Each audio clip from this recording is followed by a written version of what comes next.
Hey, this is DeadTurin here, lead playtester for Black Magic Labs, and this week's Thursday Double Take is going to be all about humans. Some humans are going to be partiers, and some humans are going to charge fearlessly into our enemies while they die, and hopefully take our enemies with them. And this is going to be that type of human. Today we're previewing Rally the Charge. So this is going to be an Orzhov humans deck. It's kind of similar to our Like to Party deck, except for we're not going to play party, we're just going to play humans. This deck is going to be very aggressive. It plays very similar to the other deck. However, it does have a little bit different quirks here and there that it works on. First in the deck is Code Spell Cleric. We're going to kind of play off this second spell idea a little bit in the deck. It's a 1/1 vigilance for 1 white. When it enters the battlefield, if it was the second spell cast this turn, you put a 1/1 counter on it. That's pretty easy to do, as we have a lot of 1-drop and a lot of 2-drops, and that's the deck. There's nothing else out of 1 and 2 drops in the main board. Oftentimes you can easily play this as your second spell to give another creature a buff, or give itself a buff depending on what you're doing. Giant Killer. This card is really good. This is going to be how we're going to take down those mid-range creature decks or those other mono green type stompy deck. So this is a 1/2 for 1 white, which is okay, but it does have white and a colorless. You can tap target creature and tap this, so that's nice to clear the way. Or you can chop down for an adventure, destroy target creature with power 4 or greater for 2 and a white. That's not bad either. So this allows us to clear some of those bigger creatures out of the way, or just clear some of their creatures out of the way if we need to attack in. Assure of the Fallen. This is a nice card. It's a 2/1. It's a pikeman for 1 mana, which is nice. It also has this boast ability, which is good against control, as well as just help put pressure on the board. For 1 and a white, you can create a 1/1 white human warrior creature token. Now, as you'll note, this is not a human.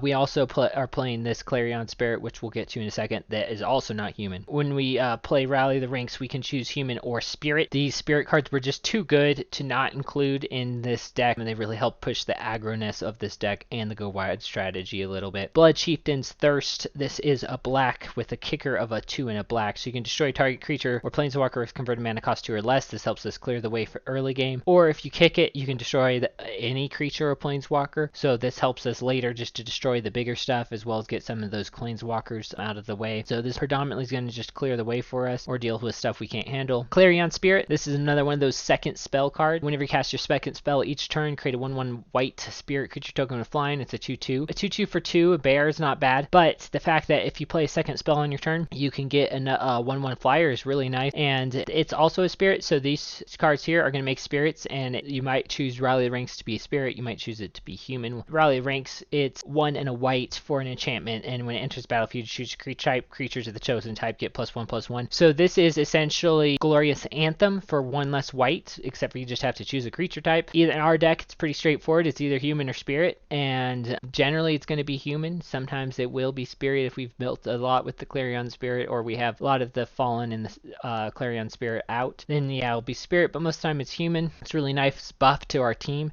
You could go to Glorious Anthem. However, I think the aggro nature of this deck wants the cheaper costing card here, and I think it plays a little better with this cheaper costing card. Luminarch Aspirant. This card is just really good. Any white-based aggro deck is probably going to play it. It's a 1/1 with 1 and a white, but at the beginning of combat in your turn, you put a 1/1 counter on target creature you control. So essentially, it's a 2/2 every time for 2 mana that can buff other creatures incrementally. Works really nice with the next card here, Seasoned Hollowblade. It's a 3/1. You can discard a card, tap it, and it gains indestructible in turn. So this is a card that we can push damage through and not worry about it dying if we have cards to discard, as well as a card that can survive our opponent's wrath effects to keep the beats on. Then our last second spell card is Blood Sky Berserker. This is a 1/1 for 1 and a 2. It's not a great stat there, but when you cast a second spell each turn, you put 2 1/1 counters on it, and it gains menace on a turn. So if you have 3 mana out, you cast this, you can cast this, then you got a 2/2 and a 3/3 for 3 mana. That seems pretty strong. And also the menace ability really helps us push damage nicely. It's a real nice card in this deck. If it wasn't a Berserker, if it was like a warrior or some other party type creature, it would be in our I Like to Party deck, but because it's a Berserker, it didn't fit in there, but it's real nice in this second spell decks here we got. And then lastly, we got Dire Tactics. This is just going to be able to get rid of some of those hard to deal with escape creatures, or just something that's indestructible or whatever. We can just exile any creature they control, and if we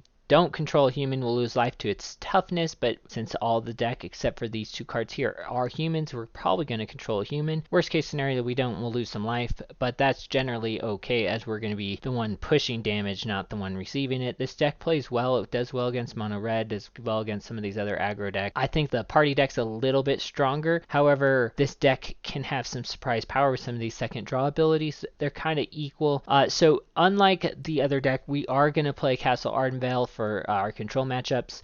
We're going to play 4 of those. We're going to play 4 plains, 3 swamps, 3 Bright Climb Pathway flip land, and 4 of the Great Hall of Sternhelm. So this card for double white and a black and tap sack it, we can sack one of our creatures and we can get an angel. The only bad downside to this card besides the double white factor is that it can only be cast anytime you cast a sorcery. So the stack has to be empty, it has to be your turn, it has to be during one of your main phases. So that's okay. It does allow us to turn in our weaker creatures, especially like the cleric or maybe one of these spirits or warrior tokens we've made into an angel and just fly over opponent's defenses. And then lastly, we have one of this triome. The triome is to give us a little bit better mana.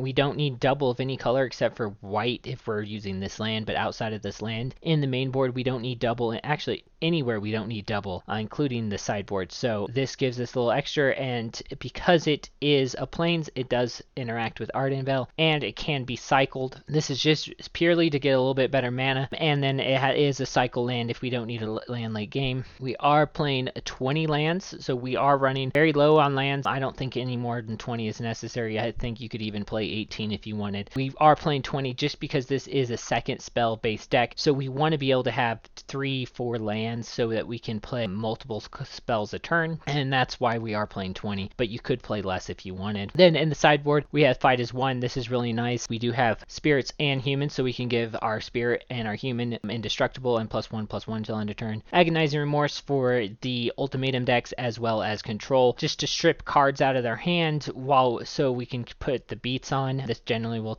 take place of like a Dire Tactics or a Blood Sheath first, depending on what is not as useful. Doomscar Oracle, this is for the mirror match as far as other aggro decks. This guy, whenever you cast your second spell, you gain 2 life. He does cost 3 mana for 3/2, which is a little much. You can foretell him for 2, and then the next turn you can play him for a single white for 3/2, which is really nice. And that really helps into our second spell idea. While we don't often need the life, it is a nice card to bring in against aggro based decks and to help us tempo them out as well as have a good beater to block and attack in with. And then lastly, Luris. Why is this messed up? Okay, Luris is supposed to also be our companion. Okay, there we go. I just fixed that. Yeah, Luris is our companion here because everything is 2 and under. And if we want to bring in the Doomscar Oracle, we will have to take Luris off the companion spot, which is why we actually also have 2 other Lurises here, especially against decks that are using a lot of exile effects or destruction effects. We'll bring Luris off the companion spot and just bring him in the deck as one of the team. He's really good. This is a really good Luris style deck. Luris is not the main reason for this deck. This deck can actually operate entirely without him. I don't know why he got moved off our companion spot, but so we have 3 Lurises total in the sideboard, and it's a nice card to bring back our team. He has lifelink. He's a 3/2 for 1 and black or white, so that's pretty easy for us to pay, and during each of your turns you may cast 1 permanent spell with commander may cost 2 or less. That's every card in the deck except for our 2 kill spells, so that's really nice to do also. So that's the deck. It's pretty straightforward. It just gets some beats in, real aggressive, and it's fun. It's fun playing humans. The thing I do like about this card right here, though, the art itself I wanted to talk about, is you got the human up front with the spirit army, and this is a human dex with spirits coming to help you, so I thought that was pretty cool as far as flavor wise. This is just a second spell humans deck, and I think it plays really nice. Let's see how she plays. As always, like, share, and subscribe if you like this video. Also, please consider supporting Black Magic Labs on Patreon. Thanks.